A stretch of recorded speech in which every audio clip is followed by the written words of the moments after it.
Sales with Ease. It's time for you to maximize your revenue generating activities for your business. Now, I call this course Sales with Ease because it really is easy if you follow the formula and you learn to get very clear about who it is that you're here to serve, what they're struggling with, and how you can uniquely serve them. Over the years, Scott and I have been very successful in multiple different businesses, and what we found is that it's not rocket science. Nobody wakes up in the morning and says, hey, I want to go spend money with you. I joke about this frequently when I'm speaking to an audience because our high-end, deeply committed, lifetime legacy leaders invest up to $75,000 to be in our programs. Usually those people are not somebody that I meet in a lunch and learn that I'm talking to for 10 or 20 minutes. There's actually a process and a formula. So when we get into your marketing, we go deep in how to build your business. This is going to be one of those places that I feel like this particular video and this particular training is a place you're probably going to come back to again and again. So you want to probably earmark it for yourself. To get into Sales with Ease, the first thing I want to say is that the number one opportunity for you as a leader is to get your psychology clear and understand that your business is in business just to solve a problem for someone. So when your prospect or your customer wakes up in the morning, they're not saying, hey, I want to go spend money. What they're saying is, hey, I have a problem and I need a solution. So the first step in our 7-step formula is to really understand the psychology of the person we're in front of and to have our own psychology correct, to really understand that we get to be in business, we get to be of service to others. So the first step in this formula, and I've got a great infographic for you, but take some notes on this, is to understand the psychology of the person you're standing in front of, or on the telephone with, or in a video with, and then also understand your own psychology. Be very generous with your sales process. Sales is something that takes some time, and you get better with age and with practice. But if you look at the numbers and you start looking at what are closing percentages, a lot of times when I meet people, they say, oh, I close 50% of the people I talk to, or I close 75% of the people I talk to. That's usually an indication to me that they're actually not clear about their numbers, number one. And number two, that they're not speaking to enough people. You know, if you are out having regular, consistent invitations for someone to work with you or to buy your product or service, you may close 1 out of 10. But if you close 1 out of 10, you're going to be in good shape. You just have to really ramp up your marketing. Always come from service first. Let me repeat that. Always come from service first. If you energetically are out there in the world giving, giving, giving, giving, I promise you it has to come back to you.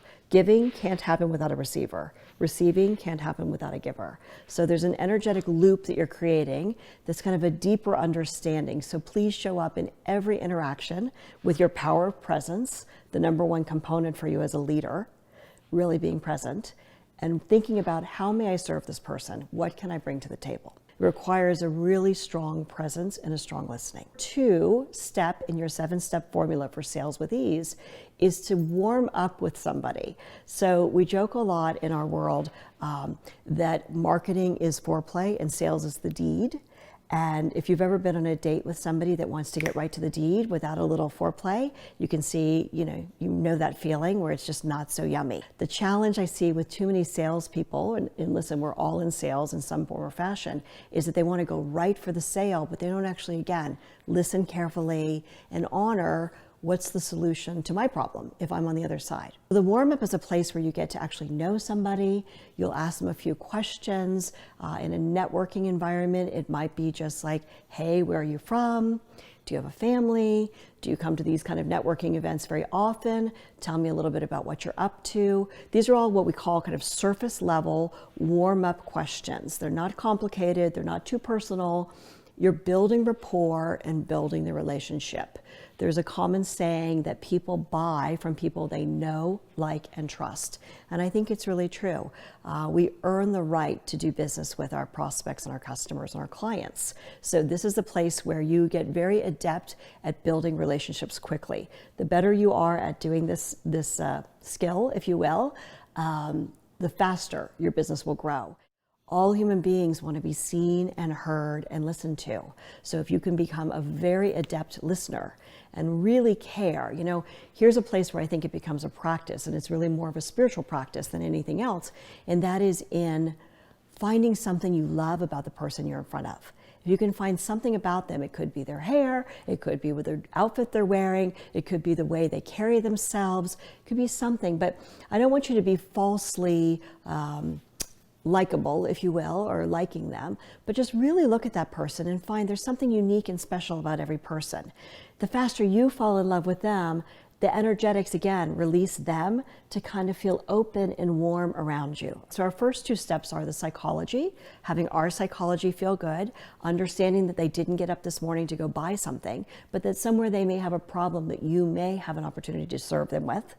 And then the second piece, the second step in the formula, is to warm up, to be gentle, to be kind, to be generous with your listening.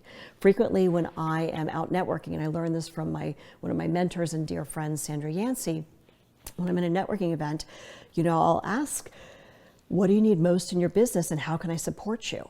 After being a business owner for 30 years and having 9 companies, I've made a lot of mistakes. I wouldn't say I've made every mistake, but I've made a lot of them. So from that experience, I've learned, and I have tremendous resources to share with business owners. And a lot of times I have connections and introductions that I'm so happy to make if it's appropriate and it's something that I can do to be of service. So warming up. These are the questions. What do you need? How can I help? When you actually get an answer and you listen for this part of how your person in front of you is responding, then you've earned the right, if you're careful, to ask some discovery questions. Now, when you're in a strategy session, right? Where somebody's on the telephone with you, they've scheduled ahead of time, they've applied to have a conversation with you. This is a different kind of environment than when you're just warming up at a networking event. When we're warming up at a networking event, we don't always necessarily go to the deep dive to be of service, but we want to kind of build the next step. So we warm up.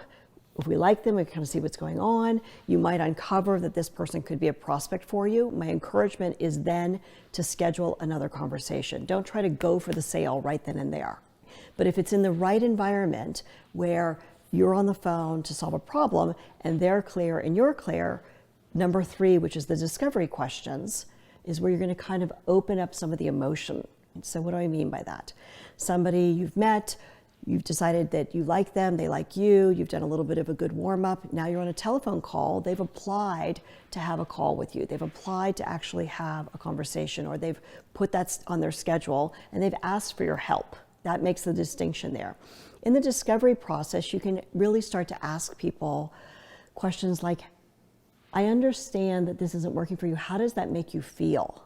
You want to uncover what some of the emotion is underneath. If they have a problem and it's wearing on them, you want to find out, what's it costing them? It may look like they're having a problem. In my world, it may look like they have a business that's successful on the outside, but they're hurting on the inside because they just feel like they should be more profitable. They should be farther along. When I ask, how does it make you feel? A lot of time there's a lot of guilt, there's a lot of shame, there's a lot of stuff there that they haven't really had anybody care enough about to ask, and they haven't really had the space to share how they feel. So it's a generous question in the discovery process to find out how somebody feels. First step, psychology. Second step, warm up. Third step, discovery, going to those kind of deeper questions. Again, when you have to earn the right before you ask the questions, but if you've earned the trust of somebody in front of you, you'll actually start to open them up. Now, I'm spending a lot of time on what I would say is kind of the top of the 7-step formula. The reason is this. A lot of times people go through a formula and they want to just get through the close, and they want to do what they think they're supposed to do, but they miss the relationship building key. And without this, you're never going to get the sale. Next step in the formula, step number 4, is what we call information confirmation. In information confirmation, what we do is we repeat back to the person that we've been listening to exactly what they said in their own words. Now, this may feel a little strange to you when you initially do it, but I promise you it can be one of the most powerful deepening to relationships, and you can try it in other places. It's said that we're all in sales when you're talking to your kids, or you're talking to your partner, or you're talking to a parent. If you're actually really authentically listening to somebody, and then you take a moment and repeat back to them and you say, so if I understand you correctly, you've been struggling with your business. It's something you've been doing for years. You're a little embarrassed by the fact that you're not farther along. Did I hear that correctly? Those are your magic words. Did I hear that correctly? The person that's on the other end is going to say either, yes, you've got it. Wow, nobody's asked me that before. Or no, that's not what I said. When we're in a hurry and we're not fully present, we don't actually hear them. We don't feel the impact of their feelings. They know it. But on the flip side, if we do listen carefully and we're willing to repeat back to them what they said, it's an act of generosity. Can you see how that opens up the possibility that you would be a trusted partner for them to work with? Or that your service or your product really could be the solution to their problems? When you get to number 4, if you don't get the answer back, yes, that's exactly what I said, or that's how I'm feeling, I want you to stop. Now, what do I mean by this? If you have not gotten clarity about what their problem is, if you've not gotten clarity about how you can be of service, there's no point in you sharing your goodies. There's no point in you telling them what you can do for them because they're not listening.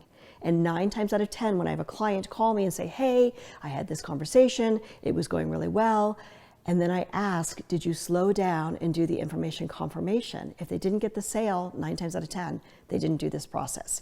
It's a little awkward when you first get started, but I promise you, if you can start to have this be gentle and generous, your sale is actually being made at this step, number 4, not at number 7, all right? So you've got your psychology good, you've warmed up and built a juicy relationship, even if that took a couple of calls or a couple of interactions. You've earned the right to ask the discovery questions, the deep dive that actually tap into the emotion of the person that you're talking to, because the emotion is why they'll actually make a buying decision. And then you've repeated back to them so you and your prospect are all on the same page.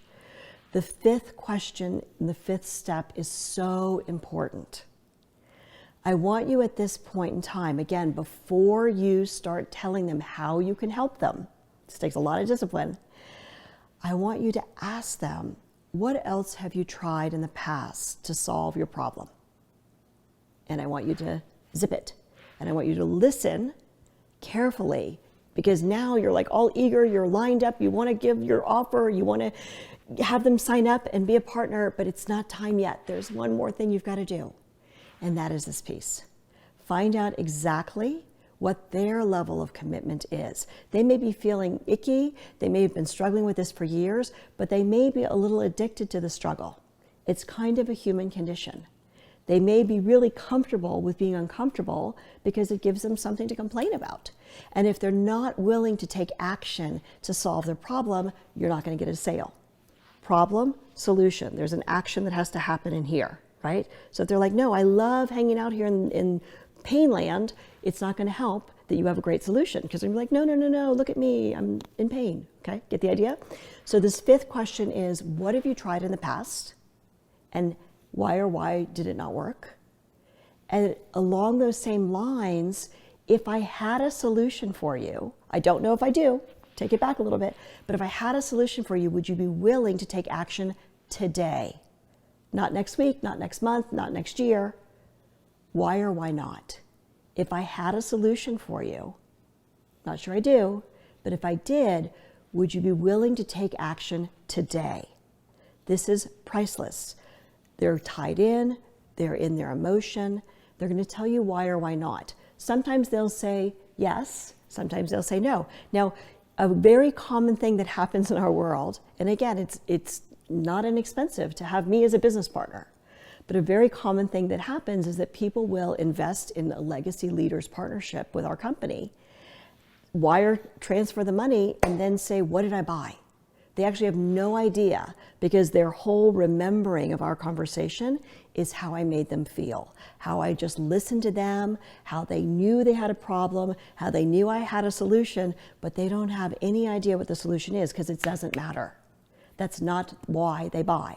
So maybe a little deep, and we'll go through this and we want to practice on it. But what I want to say to you is, again, it's all about them and you being of service. All right, so everybody take a deep breath. Live conversations. All right, so we've got our psychology straight. We've warmed them up. We've done some deep dive discovery and found out what's at the root. How do they feel about it? We've repeated back to them exactly what they said to us in their words in a way that's genuine and affectionate and generous. They've confirmed, yes, that's how I'm feeling. They've told us in step number 5 what they've done and what they haven't done and why they think it wasn't going to work. And what we need to have right now is, if I had a solution, would you be willing to take action today? If we've got a yes here, another flip side, if you're feeling like they're not really there yet, is to ask them, what in the world would keep you from taking action? Is there anything that would keep you from taking action to solve this problem? Because if I'm understanding, it's caused you a lot of discomfort for a long time. If they say there's nothing in my way, I'm ready to make it happen, then you decide to share how you can help. Now, in a sales conversation in our world, it's usually 30 minutes, 45 minutes. We don't do 2 or 3 hours. It sounds like this could take days and years and months. We've got a short scheduled telephone call. The steps may take 2 or 3 calls sometimes. I just want to give you an honest heads up. The deeper the investment is, the more nurturing your people might need to have. But I promise you it's worth it, because building that trust can have them be lifetime clients of yours. They can be people that are referral sources and they come back to you again and again. All right. So in number 6 in the formula, this is where you share your goodies, but keep it short and sweet and keep it in the formula of this. Whatever it is that your product or service provides, it is a solution to the problem you uncovered in step number 3, that you reiterated to them in step number 4, that you talked about why it would be so important to them and what they've done in the past to solve in step number 5. With me? That's what your offer is. Your offer is a solution to their problem. And the more you can get adept at putting it in that language, the faster your sales come. Number 7 in the sales with ease process is collecting payment, figuring out how they are going to take action today to invest in the product or service that you offer that's going to solve their problem. Okay. So again, I know I went through this very quickly. It's all written out for you in an infographic that's attached here. And your homework assignment is to take the 7-step formula and actually write out your sales script. What do I mean by that? I want you to write out the exact language that you're going to use in a conversation with somebody. So choose an environment, not necessarily where you did networking and then you did this, you did that, where you're actually teed up for a sales conversation. They know they're there for a sale. You know you're there for a sale. What are the steps that you would take? And again, remember, it may take 2 or 3 meetings if you have a high investment in the program, but the steps are always the same. So write down number 1, your psychology. What do you do to get yourself in the right state of mind to be of service? Number 2, what are the warm-up questions that you're going to ask? Number 3, what are the discovery questions you're going to ask? And so on and so forth. Write it out for yourself. Take this infographic with the 7 steps and really do yourself a favor and craft a sales script. Because again, the more you practice this, the better you'll get, the easier your sales will become, and the more revenue you'll generate for your company.